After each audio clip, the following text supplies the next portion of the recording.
Hi everyone, welcome back to RPG Imaginings. Today I have a new series to kick off for you today. Some of you may have seen my I Make a RuneQuest Glorantha character series, and in that series, of course, I made a RuneQuest Glorantha character and tricked out Ezra Vula, and that was me as a very inexperienced player of a game, giving my impressions of what it was to build a character for a game that I hadn't really played at all yet. My experience is mostly in Call of Cthulhu. I have a long running group that we've been playing now for 18 months, and the game has been going great. And so I thought that I'd bring my experience to bear on a I Make a Call of Cthulhu 7th Edition character video series. And so in this first video, what I'll do is just give an overview of some of what your options are, and then we're going to dive right into choosing characteristics and basic stats because Call of Cthulhu character generation is much, much more straightforward. Call of Cthulhu is not as crunchy of a game as many role-playing games. It's an investigative role-playing game. It is focused almost entirely upon the role-playing. Getting into combat is a really bad idea in Call of Cthulhu. I'm not saying that you can't, and I'm not saying that there aren't times in which it isn't advantageous for that to happen or necessary to protect innocent people in the game. But Call of Cthulhu isn't a game that is designed around you combating things. It's about you investigating things. Now, to get started, you really have two options for building a character, and my recommendation for you is going to be based upon whether you intend to be the keeper or whether you will be a player in a game.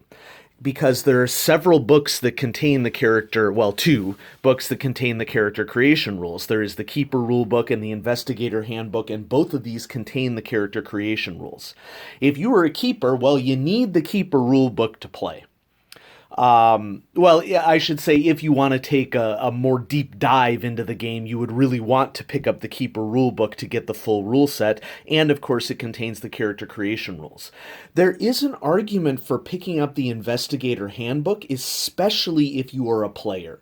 If you are a player who really wants to squeeze as much out of the game as you possibly can, and maybe you don't need to have the Keeper Rulebook, because the Keeper Rulebook contains a lot of lore stuff as well, like spells and stats for monsters that a player isn't really going to use in the game and certainly doesn't necessarily want to know because you don't want to metagame it. And so if you are a player, very seriously consider the Call of Cthulhu Investigator Handbook, and you can see that I've marked off several pages here. I'm going to use the Investigator Handbook for this series of character creation videos that I'm going to do here. Now, why the Investigator Handbook, though? Well, I just want to just show you the table of contents really quickly, so that you can see what else you're getting in this book if you're a player. You get a copy of The Dunwich Horror, one of H.P. Lovecraft's most famous stories, one of his best stories. You get this whole chapter on creating investigators, a chapter on a ton of occupations, which I'll point out here in a second, some more information about skills of the game, potential investigator organizations, and then we're getting to what I consider to be really the meatiest part of this book as to why a player would pick this book up, and that is, what is it like, the life of an investigator, a detailed section on the history of the Roaring Twenties, the primary setting for Call of Cthulhu, and then some more advice for players, essays that were written by the writers that help you sort of get in the mood for Call of Cthulhu. And so there's tons of reasons for picking up the Investigator Handbook. In fact, fun fact, the 5th edition Investigator Handbook, for 5th edition rules, I should say, was the first Call of Cthulhu product I ever purchased. I purchased it when I was in college in the 90s. I was really curious about Call of Cthulhu, but I didn't have a play group. It wasn't until a long time later that I actually got to run a Call of Cthulhu game, which I'm doing right now, and so I'm excited to share this with you. So first things first, let's go to Chapter 3, Creating Investigators. And I have a blank character sheet all ready to go here. Here it is. These are available off of Chaosium's website. I have a particular character in mind that I want to design for you that I think will be a good option to show what the different possibilities are for characters in Call of Cthulhu. What's typical, what's atypical. You can basically do whatever you want because, folks, the threats of the mythos are so significant that, honestly, it kind of doesn't matter what you pick for your character so long as you make good decisions. Good decision making is far more useful useful as an investigator than stats are in this game. So I'm going to start off by naming my character right out of the gate, because this is one of my, what I would consider a legacy character for me. You know how like you always design a certain character, maybe that you repeat that character in different games. Amara is one of my legacy characters that I like to use in role-playing games. She pops up in every game that I have. And so I'm the player, RPG Imaginings. Okay, we're going to choose occupation a little later on, but Amara identifies as female, and her age, let's see, I had some notes here, some sort of pre-planning that I did for all of you to illustrate some things. We're going to go with 36 for her age. Remember, Call of Cthulhu investigators are regular people. And so they can be of a wide variety of different ages, and those ages kind of influence the game stats that happen. And so here we are, okay? Step one for character creation in Call of Cthulhu is characteristics. Yep, we're going to dive right into the stats for this one. And there are 8 primary statistics. Call of Cthulhu uses basic role-playing, and the statistics are strength, constitution, size, dexterity, appearance, education, intelligence, and POW. And there's some really useful resources in the books that sort of help you to understand the nature of the different characteristics. Here at the beginning of this chapter, and they're going to use Harvey Walters as the example investigator. So as you're going through here, you can read examples for character creation of Harvey Walters. Just to give you a brief little overview of what the characteristics mean, so that it gives you some insight into why I'm choosing what I choose. Strength is, of course, the muscle power, the physical strength of your investigator for things like opening doors. It also affects hand-to-hand combat. Constitution, your health, vigor, vitality. How easily can you shrug off injury? Pretty standard, things for role-playing games. But here's where we get into not so standard. Size is a common characteristic in BRP, basic role-playing, and size determines quite a few things. Size not only indicates the overall bulk of your character. It could be height, it could be weight, it could be a combination of the two, but it also determines things like contributes to your damage bonus, contributes to your build, which is a statistic that helps you if you were like wrestling with someone or in a knife fight with them. And then hit points are also determined by size. The bigger you are, the more likely you might be to absorb damage. Dexterity, of course, is how physically flexible and nimble and quick you are. Appearance is not like charisma in a lot of other role-playing games. Well, it includes components of that, but it is and I think it would be fair to say that role-playing games that have charisma, you got to think beyond just physical beauty for those sorts of things. It is not just physical attractiveness. It's also personality. Are they charming and likable? There are a lot of things that go into it. And now we're going to get to some of the most critical characteristics for Call of Cthulhu investigators. Numero uno, intelligence.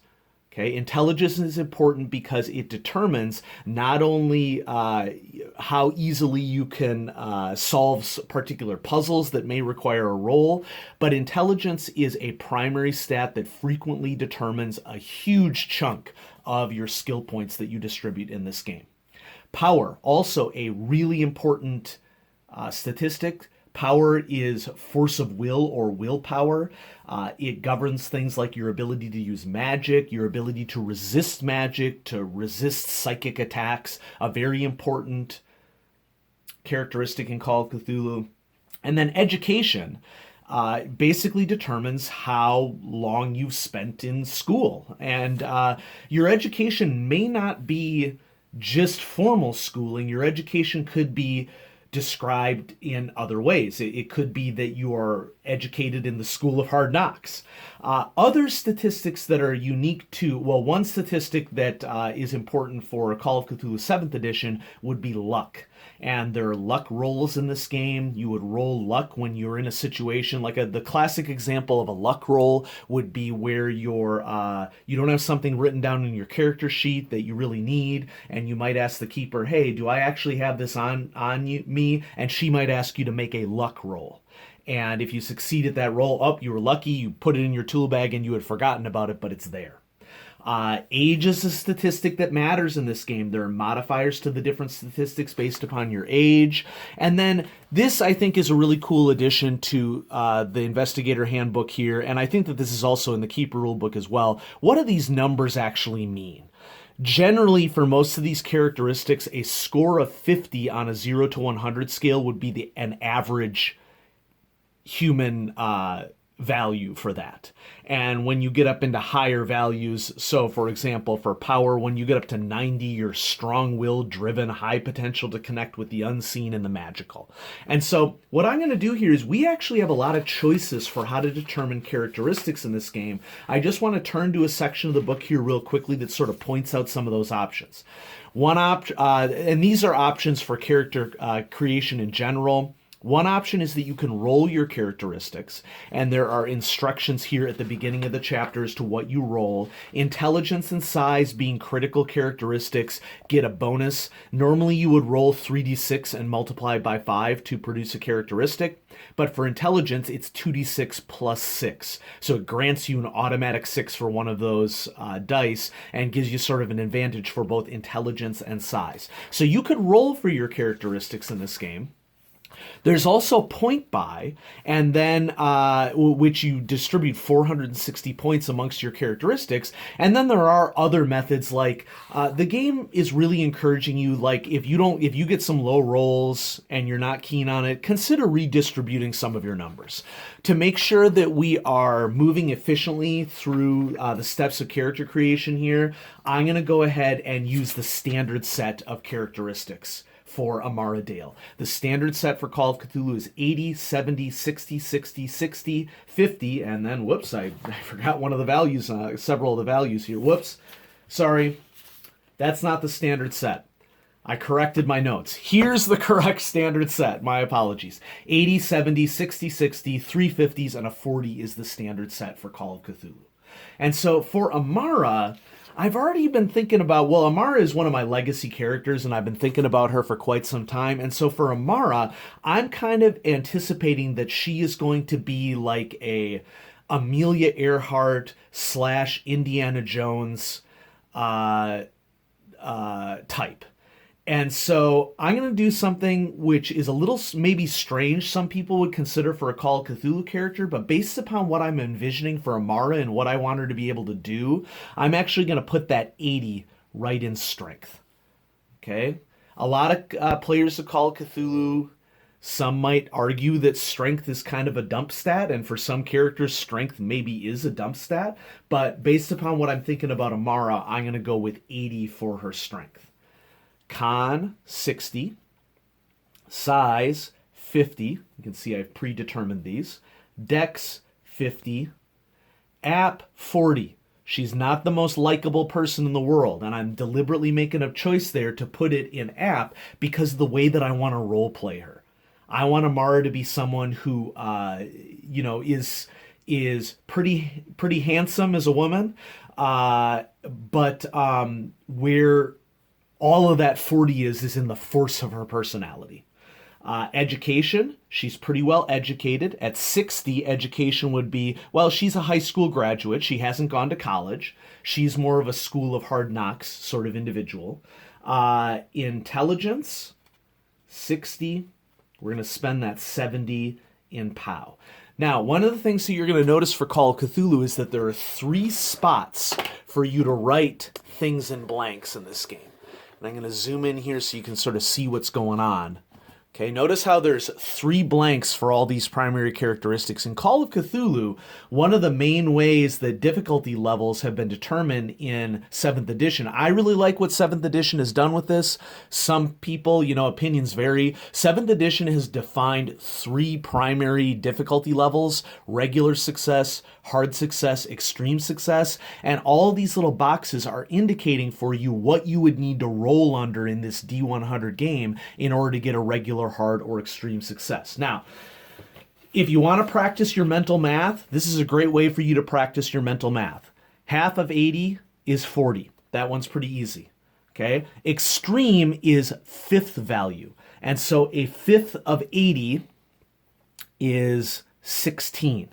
Okay, if you want to practice your mental math, great. If you don't, there's a handy little quick reference chart in both of these books that you can use that will help you get to these values. And I just printed off a copy to make it easier for the early planning stages for me for this character, but this is present in each book. And so the way to read the table is, let's go back to our 80 example. We have 80, half value is 40, fifth value is 16.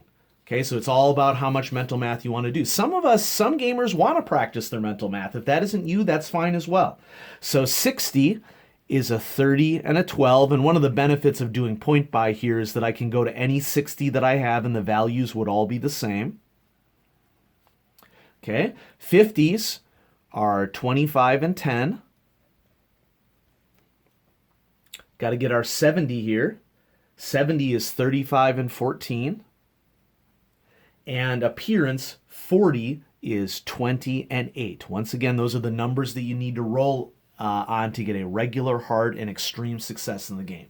So we've nailed down our characteristics. Amara is starting to shape up here. Let's continue on with the rest of the character creation process. Okay, so now that I've determined half and fifth character values, there's some other attributes that we can nail down here, which are all sort of derived attributes. Damage bonus and build strength and build are all based off of size and strength. And there's a little table here, damage bonus and build. So I'm going to combine my strength and size together. Strength of 80, size of 50. The combined value is 130, and I find it here on the table. This means that Amara is going to have a damage bonus of plus 1d4. That goes down here under combat. Okay. That means I'm going to get to add this die to my damage whenever I'm like attacking with a physical weapon like a knife or my fists or anything like that. And then my build is plus 1. And the reason why a plus 1 for build makes a difference is because there are some penalty and bonus dice that are associated with attacking or being attacked by somebody who is larger than you. And whoops, just realized that it wasn't on camera. So it's down here in the lower right-hand corner. Let's continue on. Hit points. We're going to have a combination of con and size. You add your con and size together, and then you divide the total by 10, rounding down. So Amara's con is 60, her size is 50. 60 plus 50 is 110, divided by 10 is 11, and so hit point statistic is right here. I'm going to circle 11 for hit points for Amara. Okay, movement rate. It's based upon your dex, strength, and size. So first one, if both dex and strength are each less than size, nope. Okay, dex is the same as size, strength is bigger than size. If either strength or dex is equal to or greater than size, or if all three are equal, movement 8. And if strength and dex are each greater than size, movement 9. Okay, so this middle one is what applies to Amara. She has a strength of 80, bigger than her size, but dex is equal to it, so her move is going to be 8. And that 8 is also going to have some values associated with it that you may not be able to see it here in the video, but there's a +1 or a -1 that indicates what happens when you have bonuses and penalties to your movement rate here. Okay? So there are also some alterations for movement rate here based upon your age. Remember that Amara's age was 36, and so as we continue to go through the character creation process, our age can influence some of our statistics. Okay, and we'll get to that at a different time. Okay, well actually, you know what? I think if I turn back the age stats, we had seen the age set. Yeah, here we go. Here are our age modifiers. Let's just go ahead and do that right now. We also need to do our luck. We don't want to get ahead of ourselves. I'm going to go ahead and roll for luck. Okay, I have 3 dice. I'm going to use my Horror on the Orient Express custom dice that I did through Chessex for this. I'm going to roll 3d6. Of course, the symbol is the 6, as it always should be. I don't know why people make symbols 1. Okay, we should be celebrating those symbols. So 6 plus 4 is 10. We multiply that times 5, and my luck is 50. So I'm going to circle the 50 here for luck. Okay. There are also some other derived statistics that we should just go ahead and do while we're here. Also, one thing to note is that based upon, let's go ahead and do those age modifiers. So she's in her 20s or 30s. You make an improvement check for education, okay?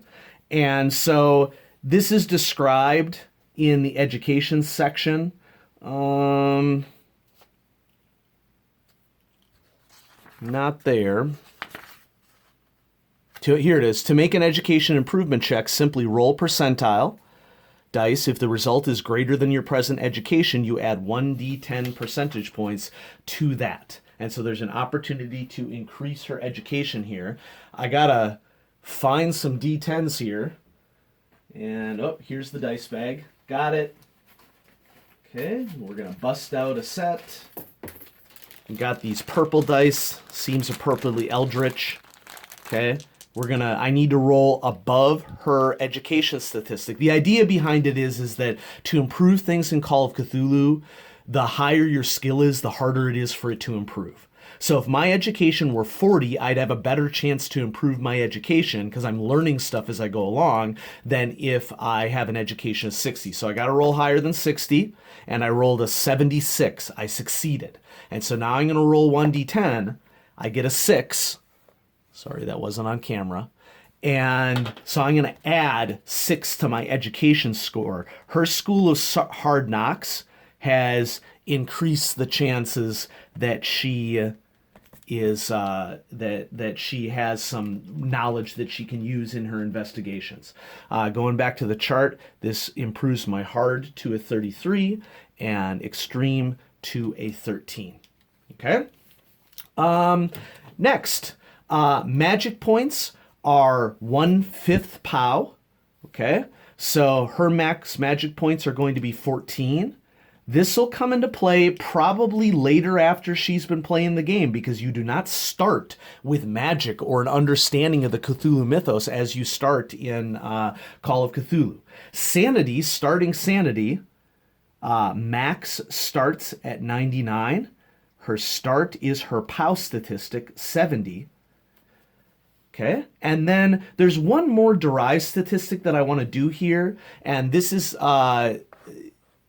obviously, I'm not showing you this in a particular place in the handbook, but I feel like it's good for us to just get all of our derived statistics out of the way, and that is our dodge statistic, where it starts anyway. Our dodge statistic starts as half of our dex, so 25. And half value would be 12, rounded down, and then 5. We can also do language own. Language own is equal to our education statistic. So 66, 33, and 13 is if you're reading a very difficult text in your own language, you might need to make a check. Or maybe you're talking to a professor and you want to use language to try to impress them or something. That would be an application there. There is a spot for you to write dodge here in the skills. 25, 12, and 5. And then other derived statistics. I think this is a pretty good start. So I'm going to end the video here. In the next video, I will choose an application, I got this. I will choose an occupation for Amara, and we will go from that point forward. And the bulk of character creation for Call of Cthulhu is deciding how you want to distribute your skill points. And so I'm thinking that this is probably going to be like 3 videos. In the next video, I'll talk to you about occupation, and we'll maybe hash out some of Amara's skills. And then we'll also trick out Amara with weapons and equipment and some backstory ideas as well. And we'll see how that transpires. And so thanks so much for watching this first video of I Make a Call of Cthulhu 7th edition character. And I'll be making more of them as we go along. Bye-bye.